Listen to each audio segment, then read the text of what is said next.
Bom dia, boa tarde, boa noite, sexto ano. Então aí vamos começar mais uma videoaula. Como é de praxe, e aí para não fugir da rotina, procura um lugarzinho silencioso a partir de agora. Procura utilizar o fone de ouvido, caso seja possível, para que nós possamos nos concentrar melhor em relação ao que vai ser explicado, ok? Então, na nossa aula de hoje, nós vamos aí dar continuidade ao estudo das células, certo? Lembra que nós começamos a estudar as partes das células.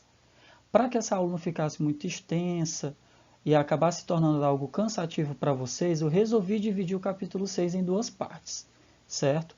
Para quê mesmo, hein, professor? Para não se tornar cansativo para vocês.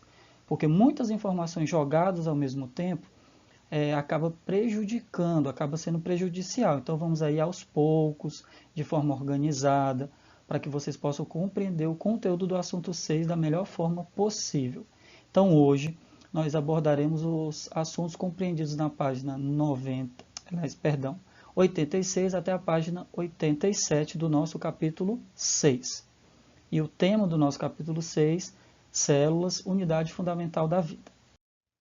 Então, só para a gente dar uma relembrada, os seres humanos, como sabemos, é um ser vivo. Isso porque ele nasce, cresce, morre e tem capacidade de se reproduzir. Além disso, assim como todos os seres vivos, ele é composto, ou seja, ele é formado por células, que são estruturas geralmente tão pequenas que só podem ser vistas com o uso de lentes especiais, que são os microscópios, como nós já falamos aí em aulas anteriores. Então temos aí o esquema de uma célula, e esse caso aí é uma célula eucarionte ou procarionte? Pense aí um pouquinho. Então, afiado, sexto ano, é uma célula eucarionte, porque a gente consegue observar aí pela imagem que o núcleo está separado do citoplasma. Opa! Falando em citoplasma, é o assunto que nós iremos abordar na aula de hoje. O citoplasma é o espaço da célula compreendido entre a membrana plasmática e a membrana nuclear. Lembrando que essa membrana nuclear, ela também é chamada de carioteca, mas ela só está presente nos seres eucariotos, né, nas células eucariontes, que eu até dei o exemplo. Nós, seres humanos, as plantas, o meu cachorro, o meu gato, o meu papagaio, eles são exemplos de seres vivos o quê? Eucariotos, são formados por células eucariontes. Nos procariotos, ou seja, nos seres procariontes, o principal representante aí desse grupo são as bactérias, corresponde à totalidade do conteúdo limitado pela membrana, porque nos seres, nas células procariontes, ou procarióticas, ou nos seres eucariotos, não existe carioteca. Então, esse material genético, no caso dessas células, das células procariontes, eles ficam aí dispersos no citoplasma. E aí vamos falar um pouquinho sobre a composição do citoplasma, ou seja, o que forma esse citoplasma, né? O que ele contém. Então, olha só, tem aí o esquema de uma célula.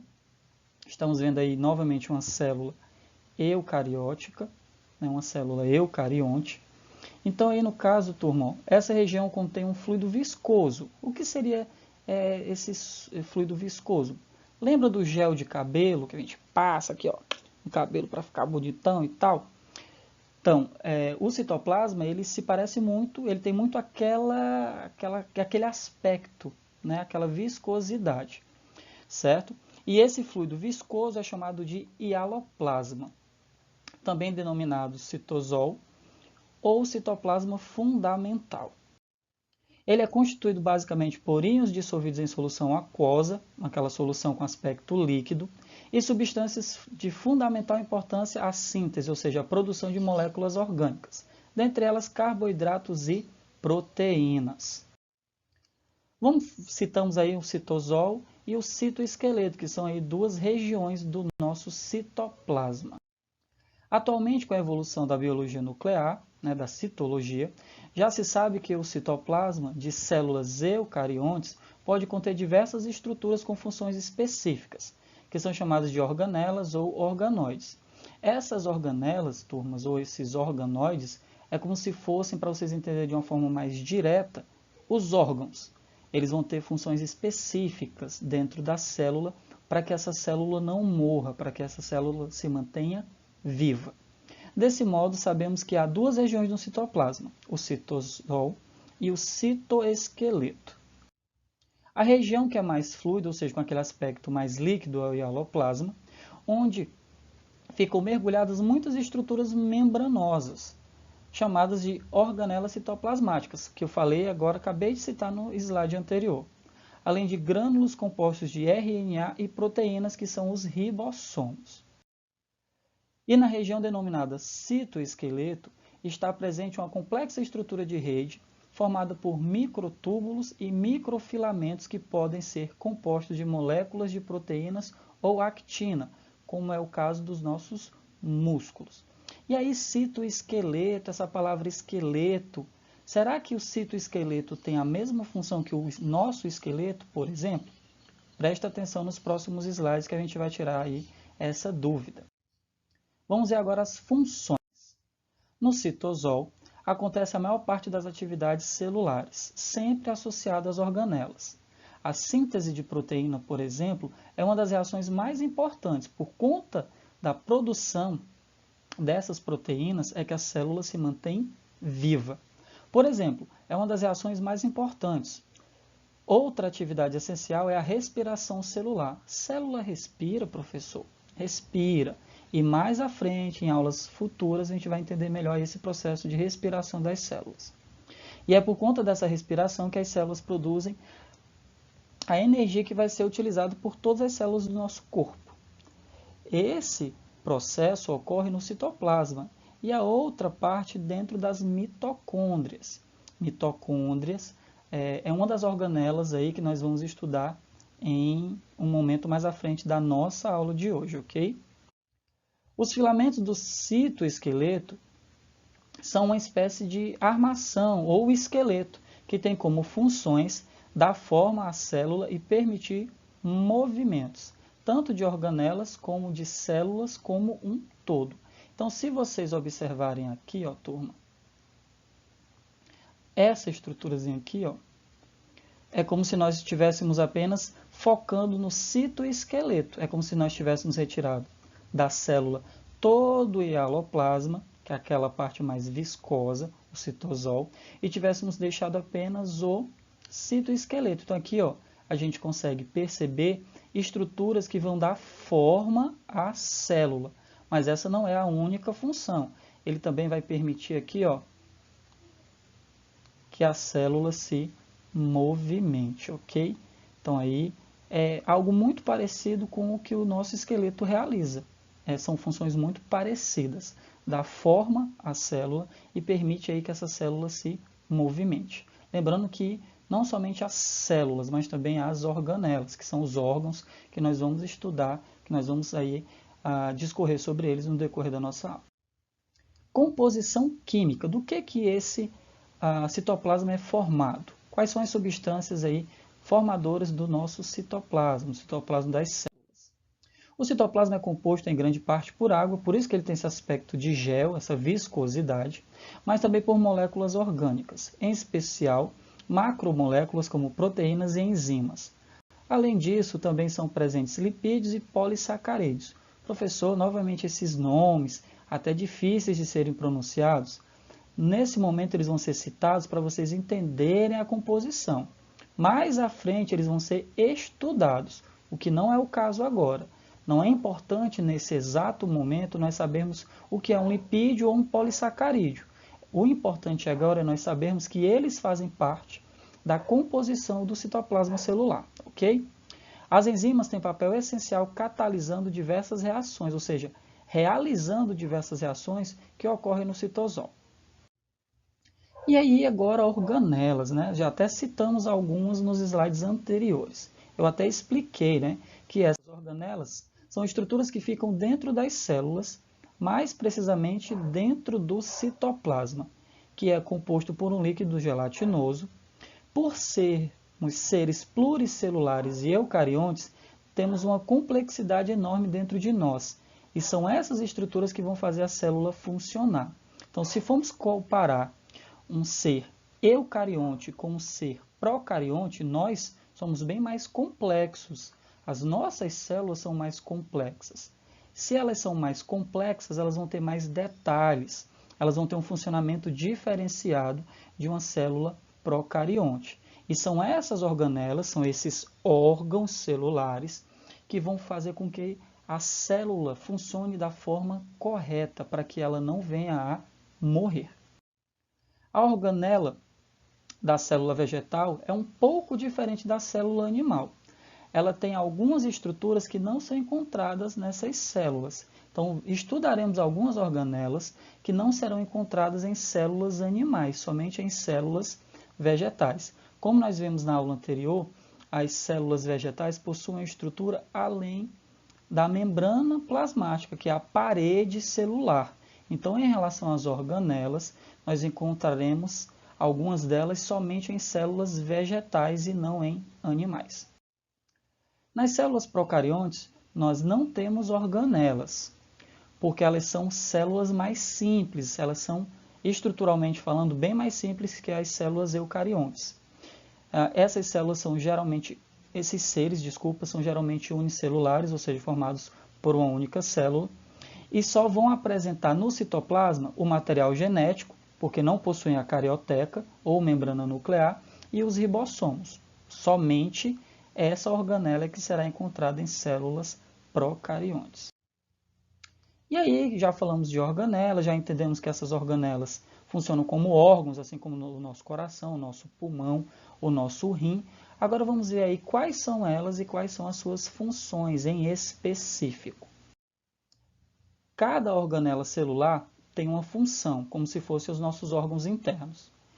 Digerem os alimentos, quebram as moléculas que precisam, excretam, ou seja, expelem, expulsam o que não é necessário e assim por diante. Então, olha só, turma, falamos aí de organelas e tudo mais, e aí eu tenho um desafio a vocês. A membrana plasmática, será que ela pode ser considerada uma organela? Eu quero que vocês me respondam esse desafio na nossa sala virtual, certo? Na nossa sala que foi criada lá no Google Classroom. Então, já lancei o desafio, não esqueçam, respondam lá na nossa sala virtual. Agora vamos aí falar das organelas em específico. Não esqueçam, galera, aquela pergunta que foi feita anteriormente é importante ser resolvida, ok? Então, olha só, a primeira organela que nós vamos falar é o retículo endoplasmático. Já começou com as palavras difíceis, professor. Turma, palavras difíceis, mas vamos compreender aí o significado delas, né? O que significa aí, qual é a função do retículo endoplasmático. O retículo endoplasmático é o conjunto de bolsas e tubos que tem função principal de transportar algumas substâncias. Literalmente falando, é como se ele fosse uma bolsa de armazenamento. E quais substâncias vão transportar depende de qual retículo endoplasmático nós estamos falando, pois existem dois tipos, o rugoso ou granuloso e o liso ou argiloso. Tem aí a imagem do retículo endoplasmático rugoso e tenho aí a imagem do retículo endoplasmático liso. Eu gostaria que vocês fizessem um resumo sobre essas duas estruturas e me enviassem também, turma, lá na nossa sala virtual, ok? Então a gente está vendo aí, durante a nossa videoaula, que eu estou citando muito essa sala virtual. Por quê? Porque ela também é de extrema importância para a realização e entrega das nossas atividades. Então, a definição de retículo endoplasmático rugoso e retículo endoplasmático liso, eu quero que vocês me enviem pela nossa sala virtual. Temos agora os lisossomos. Qual é a função? Digestão celular. São bolsinhas que contêm enzimas que vão realizar a degradação, ou seja, a digestão de substâncias dentro da célula. Eles podem digerir substâncias que vêm de fora da célula, que a gente chama de heterofagia, ou podem digerir substâncias que já estão dentro da própria célula, que é a autofagia. Quando a gente está falando de digestão celular, nós vamos falar sobre dois processos. O primeiro dele é a fagocitose, processo utilizado pela célula para englobar partículas sólidas, que lhe irão servir de alimento. A célula produz expansões da membrana plasmática, que a gente chama de pseudópodes ou falsos pés, que envolve as partículas e as englobam, ou seja, as envolvem.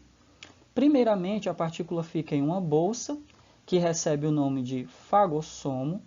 Depois, essa bolsa se une ao lisossomo, que contém as enzimas digestivas, para que a digestão seja realizada e os materiais úteis sejam aproveitados pela célula. Essa segunda bolsa recebe o nome de vácuo digestivo e o processo todo é chamado de digestão intracelular heterofágica. Lembrando aí que esse heterofágica é porque a substância não foi produzida pela própria célula. Ela absorveu uma célula que estava externa a ela. E aí, só para a gente resumir, a fagocitose é quando a célula envolve uma partícula sólida. Pinocitose. Processo semelhante ao da fagocitose, pelo qual certas células ingerem líquidos ou pequenas partículas através de minúsculos canais que se formam em sua membrana plasmática. Quando as bordas desse canal se fecham, contendo alimento em seu interior, forma-se uma bolsa membranosa chamada de pinossomo. Posteriormente, esses materiais são digeridos e aproveitados pela célula. No organismo humano, por exemplo, é através desse processo de pinocitose que as células do intestino delgado capturam gotículas de lipídios resultantes, olha aí o professor gaguejando, resultantes da digestão. Próxima organela, mitocôndria, tem a função principal de realizar respiração celular e produzir energia para que a célula funcione da forma adequada. Se a célula não tiver energia, ela não trabalha, ela não realiza suas atividades e acaba morrendo. E quem é a organela responsável pela produção da energia? As mitocôndrias. Olha uma coisa interessante em relação às mitocôndrias. Ela possui DNA próprio e seus próprios ribossomos. Ok, turma? Falando em ribossomos, é a nossa próxima organela citada. Os ribossomos realizam a síntese de proteína, que são compostos extremamente importantes para todo o funcionamento da célula, principalmente do nosso material genético chamado DNA. Temos aí agora os centríolos, que são pequenas estruturas cilíndricas que estão presentes nas células eucarióticas. Trata-se de um tipo de organela citoplasmática que exerce uma função muito importante nas células animais e em células vegetais inferiores. O que seriam vegetais inferiores? São plantas, são vegetais muito simples. Dentre eles nós citamos os musgos e as samambaias. Os centríolos são estruturas celulares que auxiliam na divisão das células. Eles participam do processo de divisão celular por meio da mitose e meiose. Portanto, eles vão ter a capacidade de se duplicarem, porque vão ser originadas novas células. E essas células também precisam conter os seus centríolos, por isso que ele se duplica. Temos aí os cloroplastos, que são encontrados em células vegetais. Nós não encontraremos cloroplastos em células animais, ok, turma? Então aí é uma estrutura pertencente somente às células vegetais. São organelas que apresentam a cor verde em razão da presença da clorofila em seu interior. Os cloroplastos, assim como as mitocôndrias, também apresentam seu próprio DNA, RNA e ribossomos que sintetizam, ou seja, produzem uma parte de suas proteínas. A outra parte é sintetizada pelo DNA da própria célula. As moléculas de clorofila encontradas nos cloroplastos são as mais abundantes e ficam dispostas nas membranas internas dessa organela. Assim, captam a luz do Sol com a máxima eficiência, pois é dessa luz, é proveniente aí da luz, que vem a energia necessária para o processo de fotossíntese. E nós sabemos que é durante esse processo que os vegetais conseguem produzir o seu próprio alimento. A clorofila confere a cor verde às folhas dos vegetais e é capaz de absorver a energia luminosa e transformar essa energia luminosa em energia química. E essa energia química vai ser utilizada no processo de metabolismo, que nós já aprendemos que metabolismo é o quê? Todas as ações realizadas pela célula. Temos aí agora a próxima organela chamada de vacúolo, que são grandes vesículas originadas do retículo endoplasmático.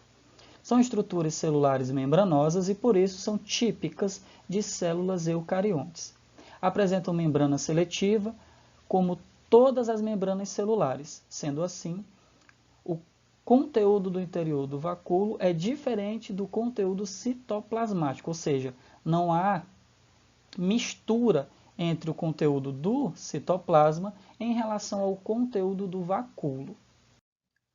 Eles vão se dividir em 3 tipos. O primeiro, vacúolos alimentares. Esses vacúolos formam-se após um processo de endocitose, que nós falamos lá, na hora, essa endocitose está relacionada com a digestão celular, ok?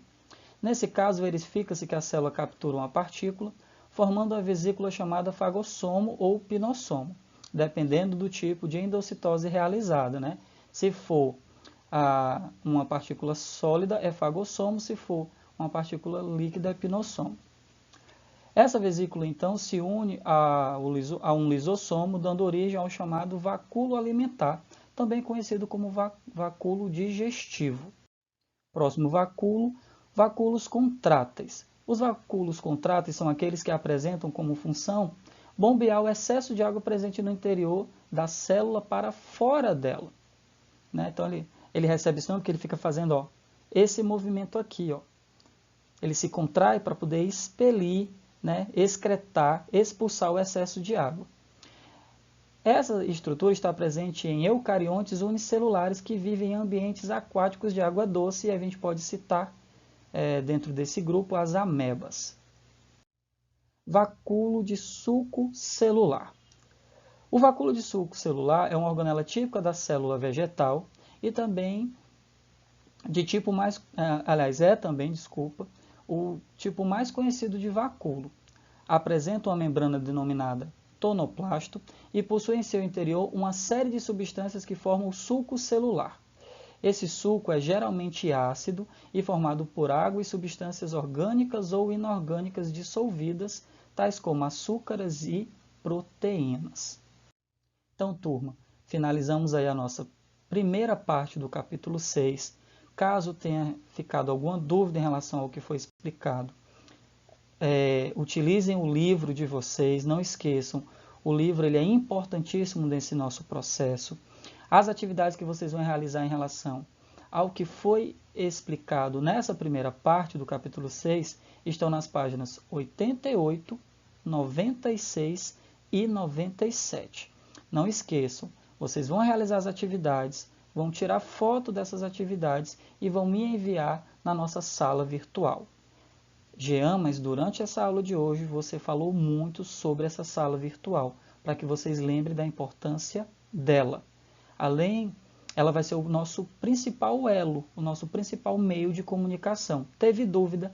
Entra lá às sextas-feiras, certo? No período da tarde, para que nós possamos tirar essas dúvidas. Um grande abraço, espero que todos estejam bem e até a nossa próxima aula.